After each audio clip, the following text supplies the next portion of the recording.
Hello you smashers and smashettes. Today I'm going to talk about something that happened to me whilst I was out in the countryside, and it was new and it's never happened before, and I'd like to share it with you. I'll tell you all about it on the other side.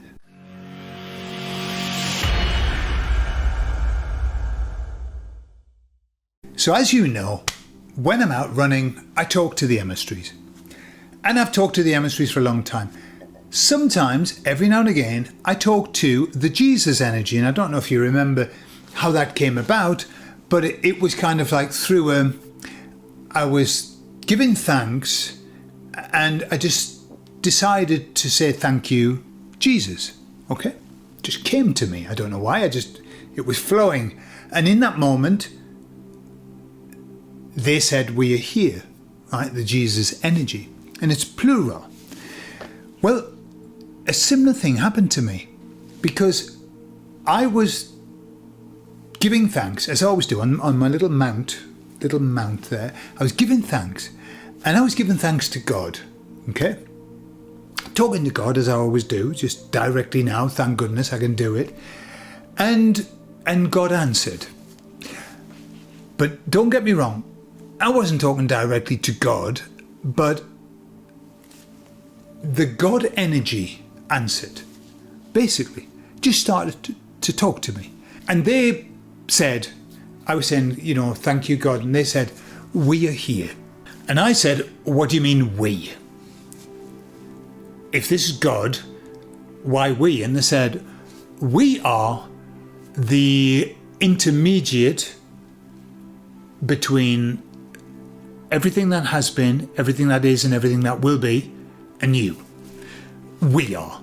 All right, so that's their job. Like telephone operators, I suppose, in old money, telephone operators.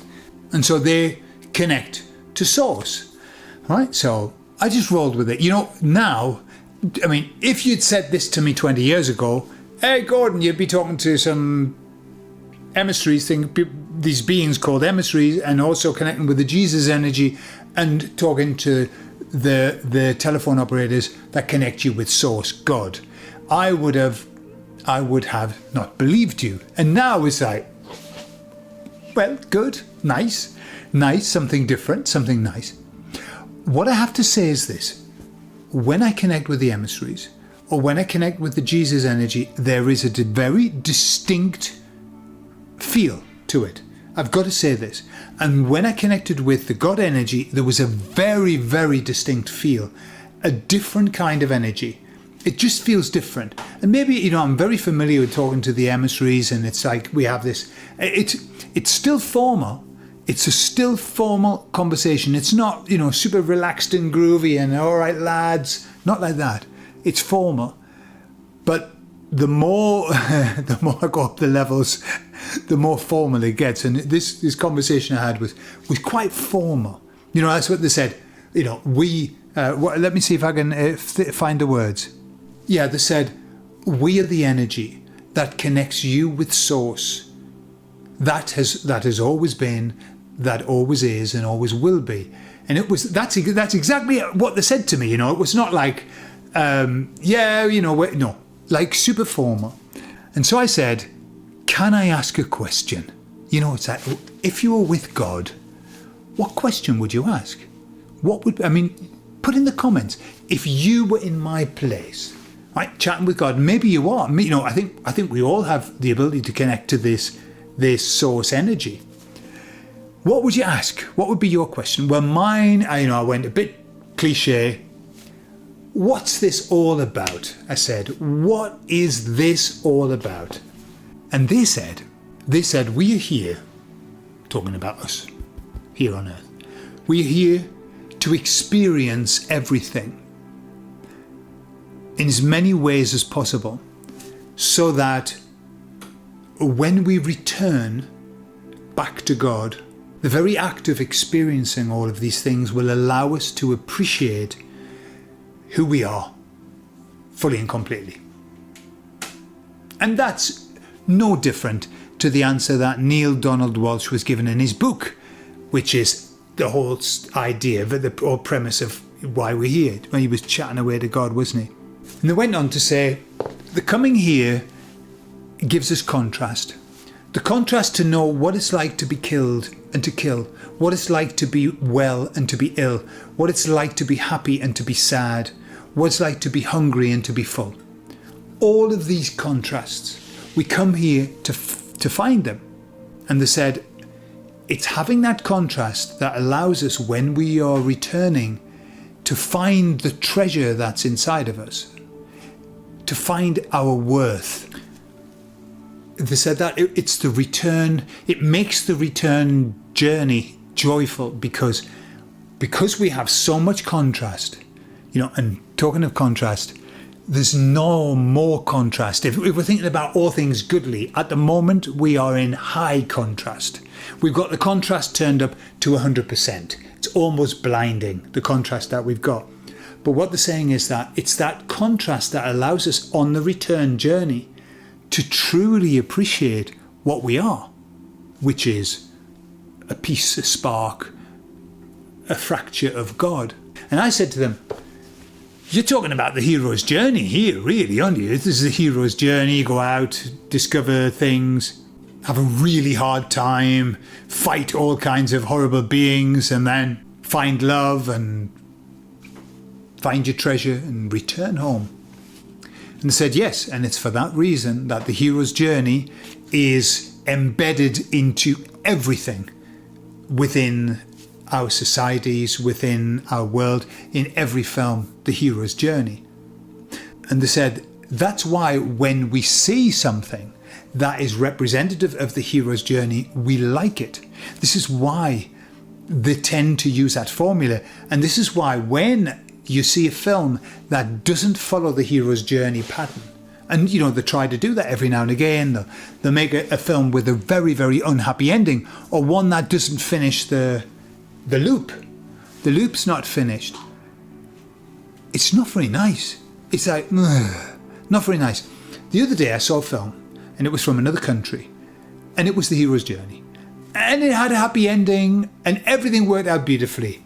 And I sat and I thought, I really like that. It's just not, that's the way it should be. Okay? What I'm aware of is that they've been pumping out films that are not the hero's journey. Why? Because it's part of the non-hero's journey is this fearful place in which we're living. This is what this is all about. Like, is there no happy ending? When will we get to the happy ending? Everybody talks about it. That's all we ever talk about. So the happy ending, when it's going to come, when it's going to come, because this is bloody awful. And that's because we're in an environment in which the contrast is turned toward the negative. It's a negative contrast. But we come here to have that contrast. It's like wearing a pair of extremely tight shoes. It isn't so much that it's painful while you're wearing them. It is painful, but you kind of have to just get on. Ask any woman who goes to a disco or a dance night in high heels. You just get along with it. Yeah, you have to just put up with it. But boy, when you take those shoes off, bliss. This is the contrast. We're here and our shoes are so fucking tight, it's making our eyes water. That's what this contrast is about. And then we're going to go heading back towards source. We're going to take our shoes off and think, oh my God, and we'll never forget what it feels like to have tight shoes. That's a contrast. So that's what they said. That's why we're here. We're only here to have contrast so we can enjoy being there. Okay? There you are. The meaning of life in a nutshell. And so I said to them, okay, well, before we finish, what about a message of hope? And they said, yes, absolutely. So they said, it's very important that we remember that we are never, ever alone. No matter how much we feel alone, we are never alone. And that the connection is always there. We are always connected because we are all one in a singularity. We're just living in a duality world, but everything's a singularity. We're all one. And that was the message. We are all one. You're never alone. You're not alone. You're never alone with a clone. And so I said to them to finish, I said, well, thank you very much. You know, it was really nice talking to a different kind of energy. And they said, thank you, Gordon, and God bless you. Right? That's how they ended it. And as they said, God bless you, I happened to be running up a hill. You know, I go to the top of the hill and that's where I do my gratitude. So I'm talking to this God energy. I'm running up a hill and they say, God bless me. In that moment, the whole of my back just went, I'm feeling it now. The whole of my back went really tingly, like beautiful feeling of, it was like, I don't know, like a massage or like dipping yourself into a hot bath. I mean, it was really sunny. It was very hot. So the last thing I wanted to do was to dip into a hot bath. But it was that feeling of, And as I was running, I went, it's so nice. That's so nice. Thank you. And it was so nice. I said to them, will you do that again? And maybe I was like, I just need to check that was really happening. I haven't just invented it. And they said, yes, of course we will. God bless you, Gordon. And as they said that, I got another wave of, that was lovely. So that's how it ended. Very nice. So there you are. We're never alone. And we're here just so that we can have more fun on the other side, because we've got contrast and a mountain of stories. Imagine all the stories that we'll have to tell on the other side. All of the things that we've had to experience and witness here. We're here to witness. That's our job. We are witnesses of this calamity that's happening. And then we go back and we tell everybody about it, and it makes us feel good. And the people who haven't been are going, really?